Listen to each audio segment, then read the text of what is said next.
Welcome to my channel. আসসালামু আলাইকুম।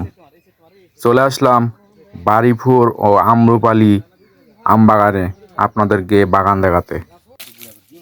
আমরা বন্ধুরা সবাই মিলে এই বাগানে আসলাম, বাগান দেখতেছি।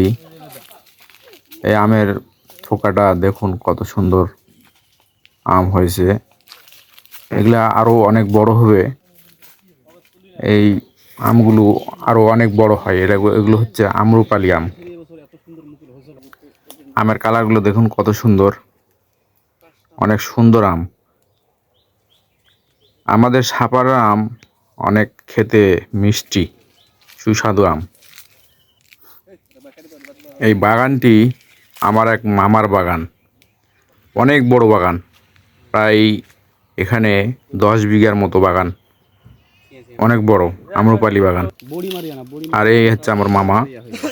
আপনারা যদি কেউ আম নিতে চান তাহলে ডিসক্রিপশনে নাম্বার দেওয়া থাকবে, সে নাম্বারে যোগাযোগ করে আপনারা আম নিতে পারবেন। আমগুলো দেখেন কত সুন্দর আম, ছোকছোকা আম, একেবারে আম্রপালি আম এগুলো। আমাদের সাপাহারের রূপালি আম খেতে অনেক মিষ্টি। বাগানের নিচ দিকে দেখেন একেবারে পরিষ্কার পরিচ্ছন্ন। এভাবে বাগান পরিষ্কার পরিচ্ছন্ন রাখতে পারলে বেশি ভালো। আর গাছের যে অনাকাঙ্ক্ষিত যে ডালপালাগুলো, সে ডালপালাগুলো কেটে ফেলে দিতে হবে, পরিষ্কার পরিচ্ছন্ন রাখতে হবে, তাহলেই বেশি ফলন পাওয়া যাবে। বলতে বলতে আমরা চলে আসলাম আরেকটি বাগানে, পাশের আরেকটি বাগানে। সে বাগান হচ্ছে আপনার বাড়িফুলের বাগান। দেখেন কত বাড়িফুল আম ধরে আছে।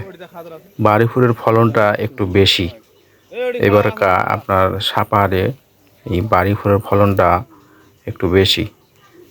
এই আম্রপালির চেয়ে বাড়িফুলের ফলনটা অনেক বেশি। সাথে সাথে কিছু ব্যানানা আবার লাগানো আছে। এটা হচ্ছে ব্যানানা ম্যাঙ্গো। ব্যানানাও অনেক ধরে আছে গাছে।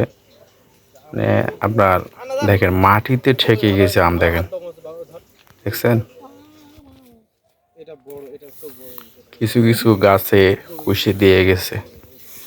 এখন দেখেন আপনার এই বাড়িফুল আমগুলো কত সুন্দর, একেবারে মাটিতে ঝুলে গেছে।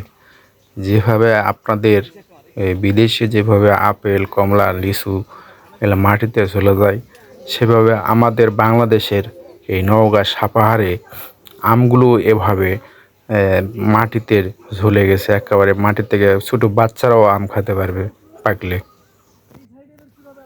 এই বাড়িফুলের বাগানের আমগুলো দেখে আর কোথাও মন চাচ্ছে না যেতে। এই বাড়িফুল আমগুলো অনেক সুন্দর লাগতেছে। আবার সাইজেও অনেক বড় বড় বাড়িফুল আম হয়। এক একটাই বাড়িফুল আম, কোনো কোনো বাগানে এক একটাই বাড়িফুল আম 1 কেজিও হতে পারে। 1 কেজি হতে পারে মানে আমি 1 কেজি দেখেছি। 1 কেজি বাড়িফুল ওজনের আমও আমি দেখেছি। তো আমরা বন্ধুরা সারাদিন আজকে শুধু বাগানই দেখে বেড়াচ্ছি।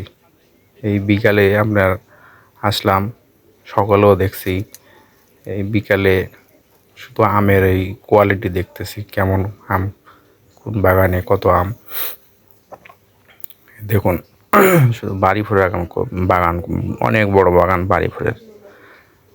নিচে অনেক পরিষ্কার পরিচ্ছন্ন হয়ে আছে। এভাবে পরিষ্কার পরিচ্ছন্ন রাখলে বাগানের ফলন ভালো হয়। বলতে বলতে আমরা ভিডিওর শেষ পর্যায়ে চলে আসলাম। ভিডিওটি যদি ভালো লাগে লাইক করবেন, কমেন্ট করবেন, পাশে বেল আইকনে সাবস্ক্রাইব করবেন।